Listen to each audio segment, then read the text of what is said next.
Gjashtë aktivistët e ndaluar gjatë protestës para kuvendit, ku regjistruan edhe incidente me policinë dhe deputet, janë liruar pas disa orësh shoqërimi nga komisariati numër 1 në Tiranë.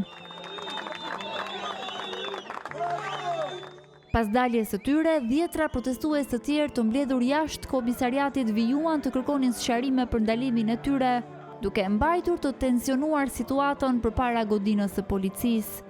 Në komisariat gjatë orëve të shoqërimit ishte edhe avokati i popullit Endri Shabani, i cili tha se kishte nisur hetim lidhur me mënyrën e ndërhyrjes së policisë gjatë protestës, duke i cilësuar si shqetësuese pamjet e publikuara.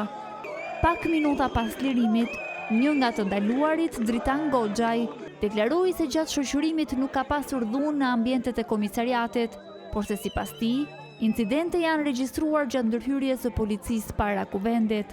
Ai tha se ndalimi i tyre lidhej me kundërshtim të punonjësve të policisë dhe jo me akuza penale. Jo, nuk ka procedim, ka vetëm një shoqërim me arsyen kundërshtimi punonjësit policisë, vetëm kaq është një, me fjalë nuk është dyshim, hetim, po s'ka as akuzë as gjë tjetër. Pra kjo është.